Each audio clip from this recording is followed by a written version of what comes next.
आज हम crystal field theory पढ़ेंगे जो कि कोऑर्डिनेशन कंपाउंड का एक बहुत इंपॉर्टेंट टॉपिक।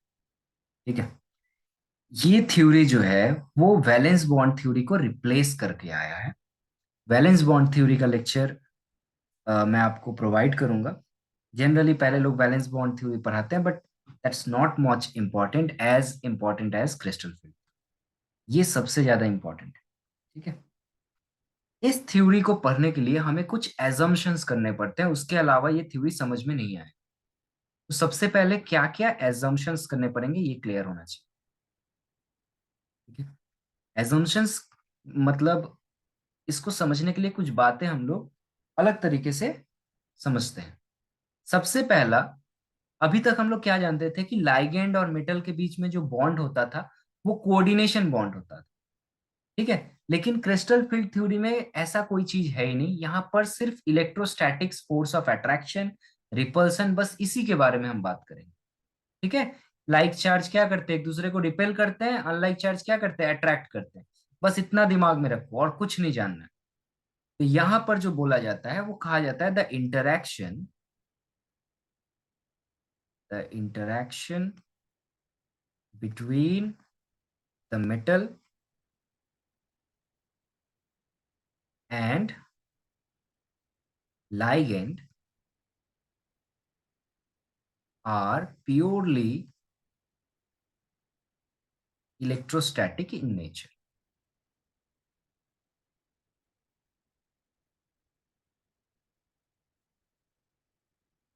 क्या आप समझ में आ गया मेरा बात? इलेक्ट्रोस्टैटिक नेचर का मतलब क्या होता है, याद रखा। आयोनिक। तो मेटल और लाइगेंड के बीच का जो बॉन्ड है वो इलेक्ट्रोस्टैटिक फोर्स ऑफ अट्रैक्शन का बॉन्ड है, वो आयोनिक बॉन्ड है। ये सबसे पहला हमने पॉइंट समझ लिया। दूसरा पॉइंट, अगर ऐसी बात है तो मुझे लाइगेंड को ट्रीट करना होगा एक पॉइंट चार्ज की। सेंट्रल मेटल एटम सेंटर में एक चार्ज है और उसके चारों तरफ लाइगेंड एक चार्ज पॉइंट है। तो हम लोग कह सकते हैं ligands the ligands are regarded as point charges. क्या समझ में आया? Point charges. ठीक है। यहां पर एक बात याद रखो, लाइगेंड क्या होता है, न्यूट्रल भी हो सकता है लाइगेंड, नेगेटिवली चार्ज भी हो सकता है, पॉजिटिवली भी हो सकता है, लेकिन पॉजिटिव हम लोग का एग्जाम्पल में उतना नहीं आता है। तो मैं सिंपली कहूंगा कि इन केस ऑफ एनायन, या बोल सकते हैं if ligand is negatively charged,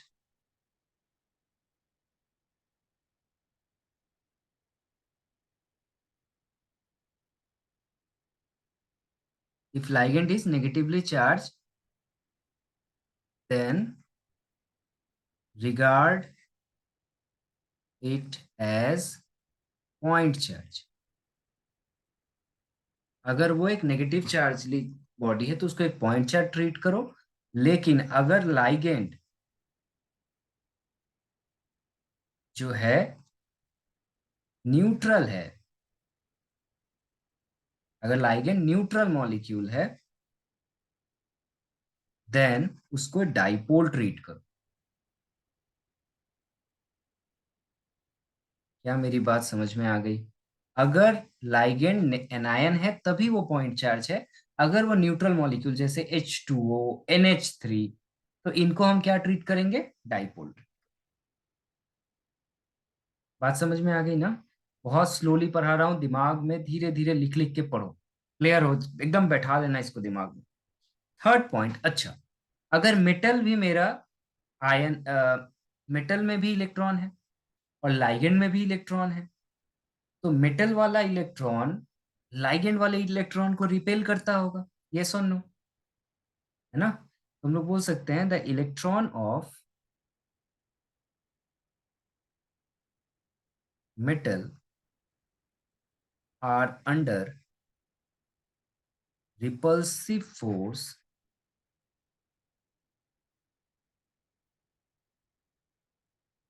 from those electron on the ligand। Ligand के ऊपर जो इलेक्ट्रॉन है और मेटल के अंदर जो इलेक्ट्रॉन है, इन दोनों में रिपल्सिव फोर्स। अगर ऐसी बात है, अगर रिपल्शन होगा तो इलेक्ट्रॉन वहां रहना चाहेगा जहां वो सबसे दूर रह पाए इन इलेक्ट्रॉन से। ऑब्वियस सा बात है ना। रिपल्शन होता है तो कोई भी चीज क्या करता है, मैक्सिमम डिस्टेंस पे रहता है। तो हम लोग कह सकते हैं कि the electrons on metal occupy those d orbitals farthest away from the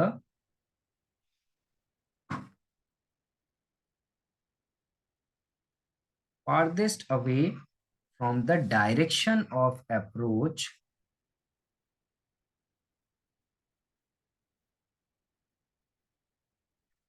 of ligand। Ligand जिधर से अप्रोच करेगा, जिधर से अट्रैक्ट कर रहा है उसको, जिधर से आयोनिक बॉन्ड बना रहा है, अप्रोच का मतलब जिधर से आयोनिक बॉन्ड बना रहा, वहां से वो इलेक्ट्रॉन सबसे ज्यादा डिस्टेंस कवर करके रहना चाहिए। क्या ये बातें समझ में आ गई? ये चार बातें, ये चार एजम्पशन अगर आपको समझ में आ गई तो फिर समझ लो ये क्रिस्टल फील्ड थ्योरी आपको समझ में आ गई। मैं यहाँ पर एक छोटा सा होमवर्क आपको देता हूँ। अभी हम लोग और पढ़ेंगे, ऐसा नहीं है कि मैं होमवर्क देता हूँ। जो इस क्रिस्टल फील्ड थ्योरी से रिलेटेड है, ये आप खुद करोगे। पहला चीज आप करके आना, application of coordination compound.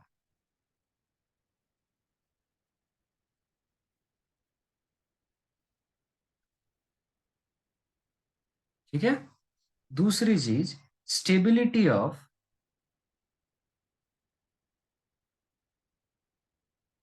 Coordination compound. इन सब के ऊपर शॉर्ट नोट लिखना है, ओके। शॉर्ट नोट लिख। एंड थर्ड, बॉन्डिंग इन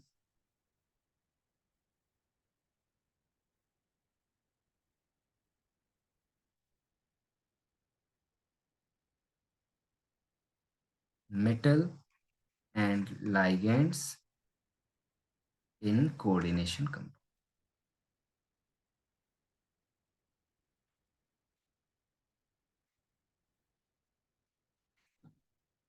ये तीन क्वेश्चन आप करके आओ। अभी हम लोग क्या करेंगे, एक बहुत इंपॉर्टेंट टॉपिक कवर करेंगे जिसको कहते हैं क्रिस्टल फील्ड स्प्लिटिंग, और यहीं से हाइब्रिडाइजेशन का कॉन्सेप्ट। क्रिस्टल फील्ड स्प्लिटिंग क्या है, एग्जाम में बहुत बार पूछा गया। क्रिस्टल फील्ड स्प्लिटिंग, मैं यहाँ पर आपको जो पढ़ाने वाला हूँ, आज मैं आपको पढ़ाऊंगा क्रिस्टल फील्ड स्प्लिटिंग में ऑक्टाहेड्रल स्प्लिटिंग मैं आपको पढ़ाऊंगा, टेट्राहेड्रल स्प्लिटिंग आपका होमवर्क रहे। ठीक है। ठीक है, एक ही जैसा है, कुछ ज्यादा अंतर नहीं है, एक समझ जाओगे तो एक क्लियर हो जाए। क्रिस्टल फील्ड स्प्लिटिंग क्या है, अगर आपको ये चार एजम्पशन क्लियर है, मैं एक बार फिर से रिपीट करता हूं कि मेटल और लाइगेंड का बॉन्ड जो है वो purely electrostatic force of attraction है, जो कि आयोनिक बॉन्ड होता है। मेटल को और लाइगेंड को सबको आयन, सबको क्या करो, पॉइंट ट्रीट करो। अगर नेगेटिवली चार्ज लाइगेंड है तो पॉइंट चार्ज हो गया, और अगर न्यूट्रल मॉलिक्यूल है लाइगेंड में तो वो डाइपोल बन गया। ठीक है। मेटल का इलेक्ट्रॉन और लाइगेंड का इलेक्ट्रॉन दोनों नेगेटिवली चार्ज है, तो दोनों एक दूसरे को धक्का मुक्की कर रहा है, रिपेल कर रहा है। तो इसी वजह से जिधर से अप्रोच कर रहा है लाइगेंड मेटल के पास, वहां से मेटल का जो इलेक्ट्रॉन है सबसे दूर रहना चाहे। बस ये इतना सा मेरा कॉन्सेप्शन है। इससे क्रिस्टल फील्ड थ्योरी कैसे समझ में आएगा, देखो। सबसे पहला पॉइंट, डी ऑर्बिटल आपको पता है ना, कुछ ऐसे हम लोग बनाते थे। डी ऑर्बिटल कितने घर होते थे इसमें? 5 घर होते थे। इनको हम क्या कहते थे, इसको कहते थे डी सबसेल, और इसके जो ऑर्बिटल्स है इसको हम लोग कहते थे डी ऑर्बिटल्स। तो यहाँ टोटल कितने डी ऑर्बिटल्स होते हैं? 5 होते हैं, है ना। 5 डी ऑर्बिटल्स। तो ये 5 डी ऑर्बिटल्स जो होते हैं इन isolated gaseous atom, in isolated gaseous metal is degenerate. Isolated gaseous बहुत बार बोला है मैंने, आइसोलेटेड गैसियस ये तुम लोग सुन चुके हो बहुत बार। आइसोलेटेड गैसियस एटम या मेटल एटम जो भी हो, इसका मतलब है free from all external forces. ये मैंने बताया था ना, कोई भी बाहरी ताकत उसके ऊपर काम नहीं कर रहा, उस वक्त कोई भी एक्सटर्नल फोर्स काम नहीं कर रहा है। इसका मतलब होता है फ्री फ्रॉम एक्सटर्नल, कोई बाहरी फोर्स, कोई किसी के क्लोज नहीं है, दूसरा कोई मेटल आसपास नहीं है, दूसरा कोई एटम आसपास नहीं है जो इसको अट्रैक्ट करे, रिपेल करे, कुछ भी नहीं कर सकता। क्लियर ना? अगर, और इसमें एक और टर्म आ जाता है हमारा डीजेनरेट का। क्या मतलब होता है भाई, ये तो पहली बार सुन रहे हैं। ये क्या होता है डीजेनरेट? डीजेनरेट वर्ड का मतलब होता है all energies at the same level. इसका मतलब जो होगा मैं बता दूं, डीजेनरेट वर्ड का मतलब होता है all energy level become same, all orbitals are at same energy level.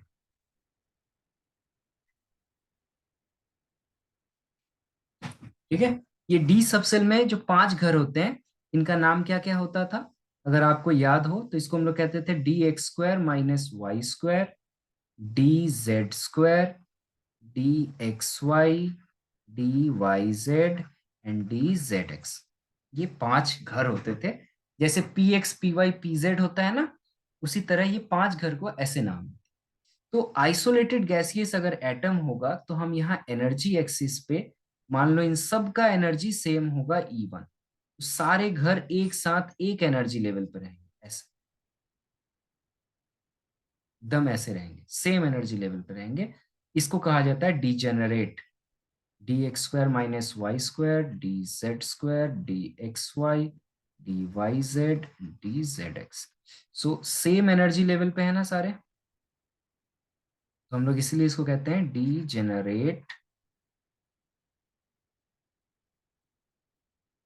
Degenerate state. क्या ये सब समझ में आ गया? डीजेनरेट का मतलब क्या होता है, सेम एनर्जी स्टेट पे, और कुछ नहीं, बस बड़े बड़े नाम है। तो पहला पॉइंट क्लियर हो गया, ठीक है। दूसरा पॉइंट समझ लो कि अगर सेंट्रल मेटल एटम को, यहां पर ये फ्री है, ये मैंने किसके लिए बनाया है, एक सेंट्रल मेटल एटम है जो फ्री है, बाहर कोई फोर्स काम नहीं कर रहा है इसका। अब मुझे बताओ कि अगर मैं इस सेंट्रल मेटल एटम के चारों तरफ एकदम पूरा स्फेरिकली अच्छे तरीके से, कहीं भी गैप ना छोड़ूं, चारों तरफ से इलेक्ट्रॉन लाऊं और भर दूं, जो इस सेंट्रल मेटल एटम के इलेक्ट्रॉन को धक्का दे, तो क्या होगा? नहीं आई मेरी बात समझ में? चलो मैं ड्राइंग करके बताऊं। क्या हो रहा था हमारा, ये एनर्जी एक्सिस था, इस पे किसी एक एनर्जी लेवल पे ऐसे, यहाँ सपोज करो ये E1 एनर्जी लेवल है, इस एनर्जी लेवल पे मेरे सारे मेटल के एटम डिजेनरेट, मेटल के डी ऑर्बिटल्स जो हैं ऐसे डिजेनरेट थे, मेटल मेरा फ्री फॉर्म में था। अब मैं क्या कह रहा हूं कि इस मेटल को मैं फ्री फॉर्म में ना रख के इसके चारों तरफ इलेक्ट्रॉन ही इलेक्ट्रॉन से क्लाउड से भर दूं मैं, यूनिफॉर्मली क्लाउड भर दूं मैं। क्या समझ में आ गया मैं क्या बोल रहा हूँ? यहाँ चारों तरफ इलेक्ट्रॉन्स ही इलेक्ट्रॉन्स हैं, और ये यूनिफॉर्मली घिर गया इलेक्ट्रॉन्स।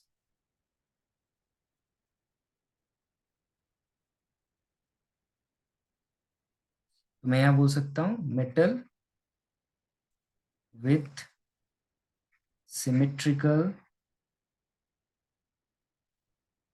फील्ड ऑफ चार्ज, और यहाँ बोल सकता हूँ फ्री मेटल एटम।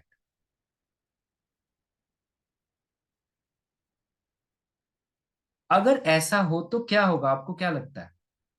अगर मैं चारों तरफ से अगर इलेक्ट्रॉन को घेर दूं, तो अभी मैंने बताया कि इलेक्ट्रॉन भी धक्का देगा और सेंट्रल मेटल एटम का इलेक्ट्रॉन आपस में धक्का मुक्की खाएगा। जब भी कोई चीज हाई एनर्जी स्टेट पे हो तभी जाके वो एक दूसरे से धक्का मुक्की खाता है। तो अगर ये रिपल्सन की वजह से क्या होगा, सारे डी ऑर्बिटल का, ये जितने सारे ऑर्बिटल्स थे, इन सब का एनर्जी लेवल हाई हो जाएगा और ये सब ऊपर पहुंच जाएंगे। ये यूनिफॉर्मली सेपरेटेड है ना, यूनिफॉर्मली सिमेट्रिकली रिपेल कर रहा है, तो सारे इक्वल एनर्जी स्टेट में ऊपर जाएंगे और अभी भी ये डिजेनरेट ही रहेंगे। बस क्या होगा, एनर्जी लेवल थोड़ा ऊपर हो जाएगा, एनर्जी लेवल क्या होगा, थोड़ा हाई हो जाएगा, E2 पे चला जाएगा, but still they are degenerate. Yes और नो, क्लियर और नॉट? मैं बार बार लिख रहा हूं याद करने के लिए, dx² - y² dz² dxy dyz dz। ये सारे एनर्जी में, इक्वल एनर्जी में ऊपर उठ गए, dx² - y² dz² dxy dyz dz। यहां भी डिजेनरेट था, यहां भी degenerate.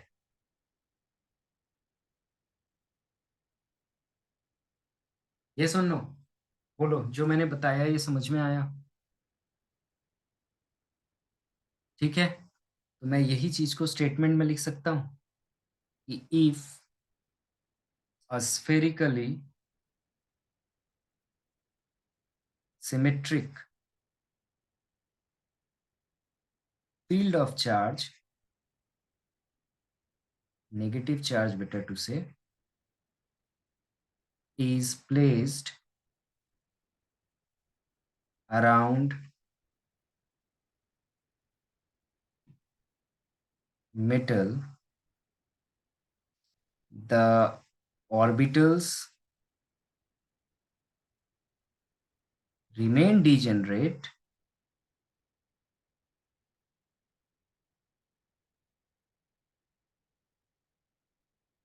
remain degenerate, but the energy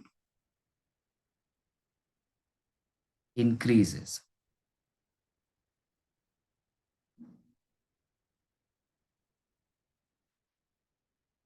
due to repulsion between electron of central metal atom and electron of ligand। क्या मेरी बात क्लियर हो गई? जो अभी मैंने आपको पढ़ाया वही लिखा हुआ है, कुछ स्पेशल नहीं बताया। तो ये दूसरा कंडीशन था। पहला कंडीशन में मैंने बताया कि अगर मेटल फ्री हो तो कैसा दिखता है, यहाँ लिख देता हूँ, फ्री मेटल। दूसरे में मैंने बताया इस फ्री मेटल के सराउंड में मैंने क्या किया, सिमेट्रिकली इलेक्ट्रॉन भर दिया, सारे ऊपर उठ गए। लेकिन ये क्या प्रैक्टिकल है, चारों तरफ इलेक्ट्रॉन भर जाएगा? प्रैक्टिकली तो ऐसा नहीं होता। प्रैक्टिकली लाइगेंड या तो 4 होते हैं या 6 होते हैं या 8 होते हैं उसके आसपास, सिमेट्रिकल तो नहीं होंगे ना। तो यहां पर कॉन्सेप्ट आ जाता है क्रिस्ट ऑक्टाहेड्रल फील्ड स्प्लिटिंग का। Octahedral field splitting. आप टेट्राहेड्रल करोगे, कंटिन्यू चल रहा है, अलग लाइन नहीं हुआ। ऑक्टाहेड्रल में क्या होता है कि अगर हम लोग कॉन्टिन्यूअस स्फेयर की जगह, मैं चलो लिख देता हूं, आप फिर नहीं तो भूल जाओगे, मैं लिख देता हूं फिर बताता हूं। मैं क्या बोल रहा हूं, if rather than if rather than spherical field, spherical symmetrical field of negative charge, discrete point। ठीक है, अगर हम लोग स्फेरिकल सिमेट्रिकल चार्ज ना दे पाए और उसके जगह डिस्क्रीट चार्ज दें, डिस्क्रीट पॉइंट्स बैठ जाए। मैंने किसको डिस्क्रीट पॉइंट कहा है? लाइगेंड को कहा है ना। लाइगेंड्स को हम लोग क्या कहते हैं? डिस्क्रीट पॉइंट चार्ज कहते हैं ना, अभी अभी बताया था मैंने। सो अगर लाइगेंड्स उसके चारों तरफ बैठ जाए, are allowed to interact, are allowed to interact, ठीक है, then degeneracy of orbital removed। इसका मतलब अगर चारों तरफ से इक्वली नहीं जा पाएगा लाइगेंड, तो अलग अलग इलेक्ट्रॉन अलग तरीके से ऑर्बिटल को धक्का देगा, और जिसके वजह से कुछ ऑर्बिटल ऊपर चले जाएंगे, कुछ ऑर्बिटल नीचे ही रह जाएंगे जो कम इंटरैक्ट करें। ठीक है, तो डिजेनरेसी जो होगा वो रिमूव हो जाएगा। इसी को हम लोग कहते हैं that is D orbitals are split into energy, splitted in different energy. और इसी फेनोमेना को हम लोग कहते हैं फील्ड स्प्लिटिंग। अगर ऑक्टाहेड्रल होगा, 6 लाइगेंड होगा तो ऑक्टाहेड्रल फील्ड स्प्लिटिंग होगा, 4 लाइगेंड होगा तो टेट्राहेड्रल फील्ड स्प्लिटिंग। ठीक है, हम लोग बोल सकते हैं यहां पर in case of octahedral in case of octahedral number of ligands जो होता है वो होता है 6। ठीक है, और अगर 6 लाइगेंड है तो सारे लाइगेंड से तो सेम इंटरेक्शन नहीं होगा, तो हम लोग लिख सकते हैं कि not all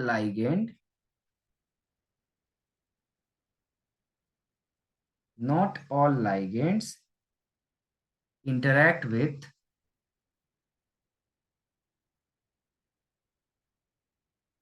not all ligand interact with d orbitals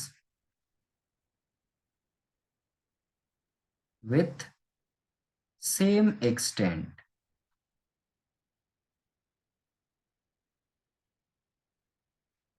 same extent के साथ तो इंटरेक्ट नहीं कर पाएंगे, तो जिसमें इंटरेक्शन ज्यादा होगा वो उसका एनर्जी ज्यादा होगा, जिसमें इंटरेक्शन कम होगा उसमें एनर्जी कम होगा। हम लोग बोल सकते हैं those orbitals which lie along the axis, जो एक्सिस के अलोंग में रहते हैं उसमें ज्यादा इंटरेक्शन होगा। एक्सिस के अलोंग में कौन कौन से ऑर्बिटल्स रहते हैं, तो वो होते हैं dx² - y² और dz²। ये एक्सिस के अलोंग में रहते हैं। और हाँ, ये दोनों, सो dx² - y² dz², ये अलोंग द एक्सिस रहते हैं। विल मोर डिस्ट्रॉय, है ना, विल बी मोर डिस्टेबलाइज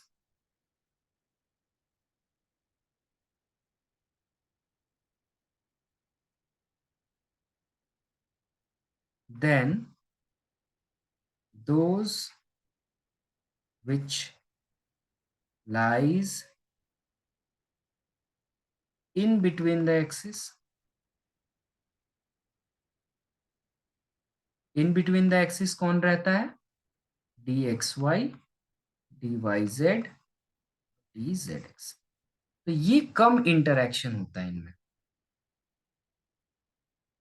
ठीक है, एज रिजल्ट जिसमें ज्यादा इंटरेक्शन होता है वो ज्यादा ऊपर चले जाते हैं, और जिसमें कम इंटरेक्शन होता है वो कम नीचे आते हैं। तो इसको अगर मैं एनर्जी के फॉर्म में बताऊंगा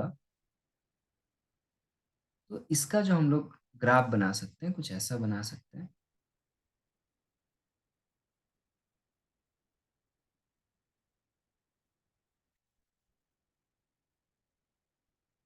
जो पहले मेरा फ्री फॉर्म में जब मेटल एटम रह रहा था, तो वो कुछ इस तरीके का डिजेनरेसी था। ये मेटल एटम फ्री फॉर्म में है।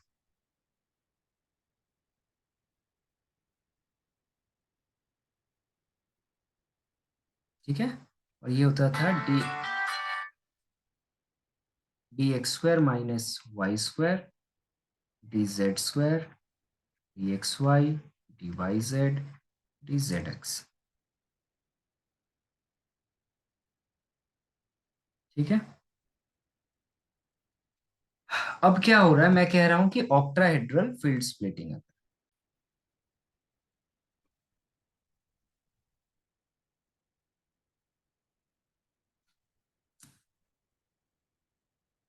या सॉरी फॉर द डिस्कनेक्शन।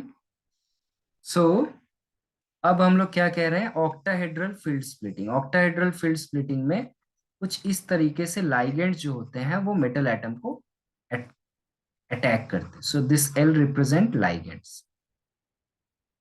जब ये ऐसे एक्ट करते हैं तो कुछ जो ऑर्बिटल्स होते हैं जो अलोंग द एक्सिस होते हैं वो ऊपर उठ जाते हैं, उनका एनर्जी बहुत हाई हो जाता है। दो जो उसमें से बहुत हाई एनर्जी पे चले जाते हैं, D X square minus Y square and D Z square.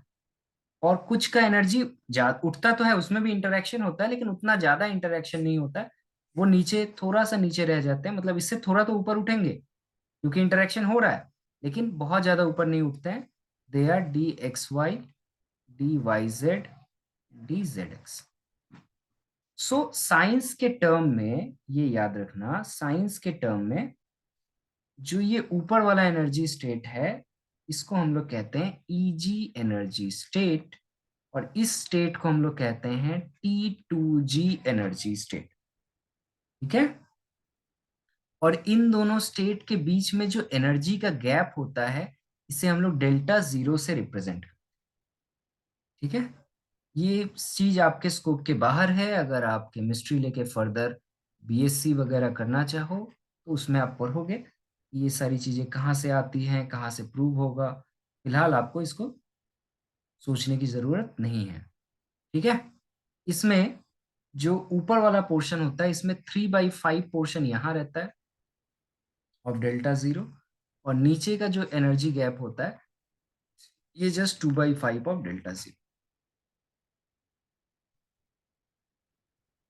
तो यहाँ जो हम लोग स्टेटमेंट लिख सकते हैं कि ये क्या हुआ, तो हम लोग लिख सकते हैं splitting of D orbitals,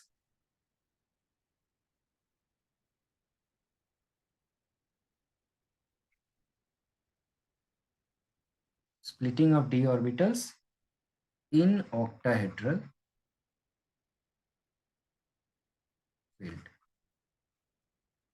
octahedral field में कैसे डी ऑर्बिटल्स जो है वो ब्रेक कर जा रहा है, ये हमें समझ में आ गया आपको। तो ये डेल्टा जीरो जो है इसको हम लोग कहते हैं energy separation.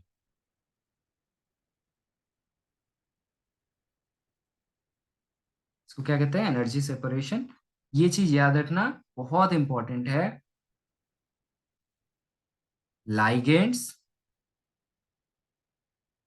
Causes small splitting. Small splitting मतलब डेल्टा जीरो जो होगा वो स्मॉल होगा। दोनों एनर्जी स्टेट के बीच का जो गैप होगा अगर वो कम होगा, डेल्टा जीरो कम होगा, तो हम लोग कहेंगे स्मॉल स्प्लिटिंग। वैसा लिगेंड को हम लोग कहते हैं कॉल्ड वीक फील्ड लाइगेंड।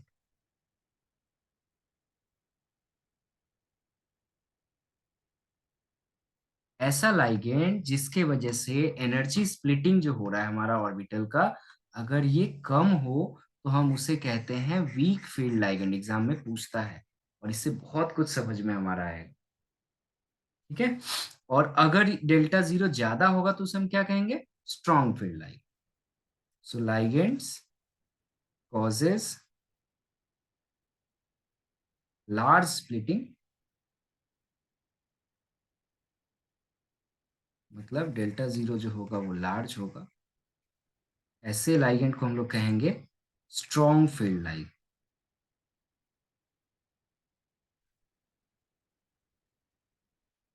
ऐसे लाइगेंड्स को हम लोग क्या कहेंगे, स्ट्रॉन्ग फील्ड लाइगेंड्स। ठीक है। वीक फील्ड लाइगेंड और स्ट्रॉन्ग फील्ड लाइगेंड के एग्जांपल्स हम लोग देख लेते हैं। इसको हम लोग कहते हैं स्पेक्ट्रोकेमिकल सीरीज।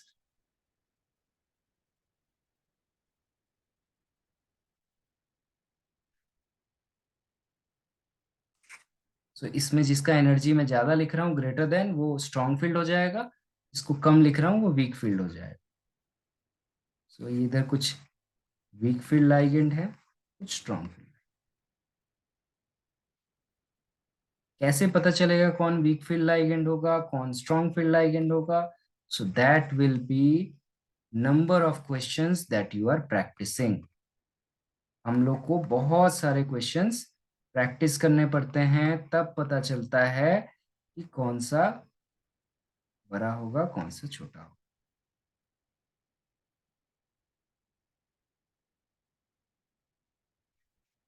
ठीक है, तो ये कुछ एक सीरीज मेरे पास था, मैंने अवेलेबल, मैंने आपको दे दिया। ठीक है, this is your crystal field splitting. Weak field ligand और स्ट्रॉन्ग फील्ड लाइगेंड के बेसिस पे हम लोग कैसे डिसाइड करेंगे कि हाइब्रिडाइजेशन क्या होगा, ये हम लोग नेक्स्ट क्लास में पढ़ेंगे। ओके, नेक्स्ट क्लास हम लोग इसको पढ़ेंगे कि हम लोग कैसे डिसाइड करते हैं कलर, कैसे डिसाइड करते हैं कॉम्प्लीमेंट्री कलर, कैसे डिसाइड करते हैं हाइब्रिडाइजेशन। ठीक है, ये सारे चीजें हम लोग नेक्स्ट क्लास में देखेंगे, नेक्स्ट लेक्चर में देखेंगे, साथ ही साथ क्वेश्चंस करेंगे। Okay, if you still have any questions, any doubt, feel free to ask me. Okay, text me. Thank you.